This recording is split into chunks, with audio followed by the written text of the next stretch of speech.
pagi. Saya ingin berbagi satu hal yang saya syukuri sebelum saya akan lanjutkan dengan bacaan renungan pagi kita. Di awal tahun ini, ibu mertua saya datang dengan membawakan begitu banyak makanan. Ada ikan, ada ayam untuk suami saya, dan tidak ketinggalan ada gluten untuk saya karena saya tidak makan daging dan buah-buahan. Saya bersyukur saya punya stok makanan untuk beberapa hari, jadi saya tinggal mencari sayur mayur untuk melengkapinya. Puji Tuhan, Tuhan mengasihi saya dengan perhatian lewat orang-orang terdekat saya. Ini ucapan syukur saya. Bagaimana dengan Anda? Tentunya minimal ada satu hal yang kita syukuri dari begitu banyaknya berkat-berkat yang Tuhan berikan. Baiklah, judul bacaan renungan pagi kita hari ini, tanggal 7 Januari, ialah bahwa jemaat menjadi sasaran perhatian Allah yang tertinggi. Dengan ayat intinya tertulis di dalam Efesus 5 ayatnya yang ke-27.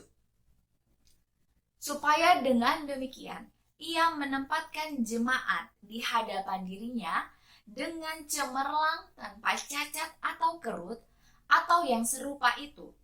Tetapi supaya jemaat kudus dan tidak bercela.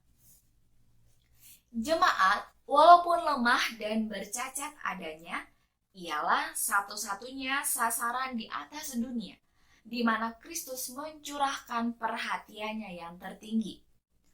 Ia selamanya mengawasi jemaat itu dengan penuh pertarungan dan menguatkannya dengan roh sucinya. Sebagai anggota jemaat, maukah kita membiarkan Dia mengesankan pikiran kita dan bekerja oleh perantaraan kita untuk kemuliaannya?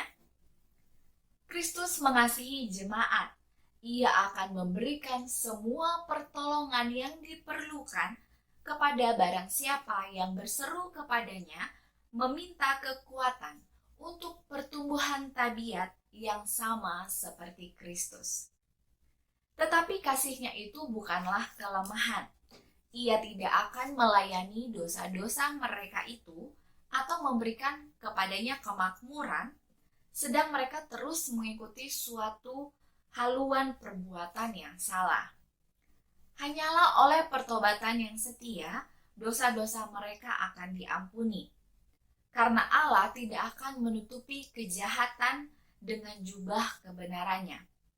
Ia akan memuliakan pelayanan yang setia. Ia akan memberkati dengan limpahnya barang siapa yang menyatakan kepada sesamanya manusia keadilan, kemurahan, dan kasih-Nya. Biarlah orang-orang yang sibuk di dalam pekerjaannya berjalan di hadapannya dengan rendah hati menurut jejak kaki-Nya, dengan setia menyayangi asas-asas suci yang akan hidup selama zaman yang kekal.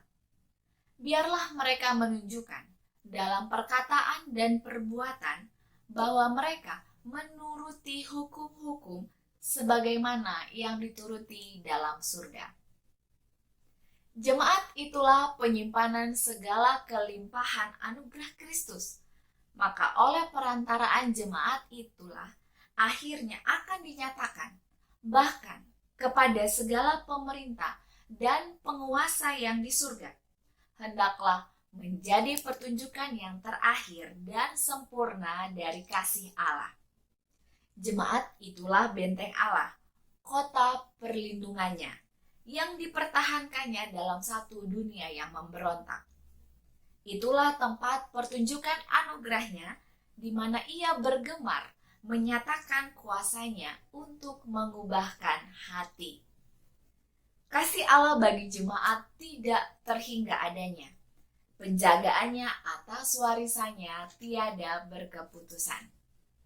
Aplikasinya hari ini, sebagaimana Tuhan sangat memperhatikan dan mengasihi jemaatnya, saya rindu mengajak Anda, mari kita bawa dalam doa jemaat kita, ditambah satu jemaat yang lain, sehingga dengan saling mendoakan, kita akan mengalami pertumbuhan rohani di dalam Kristus. Slogan kita, awali hari ini dengan renungan pagi. Seperti biasa, saya rindu untuk mendoakan Anda. Anda dapat menuliskan pokok-pokok doa tersebut di kolom komentar di bawah ini, dan saya akan turut mendoakannya dalam jam-jam doa khusus. Sampai berjumpa esok hari, Tuhan memberkati.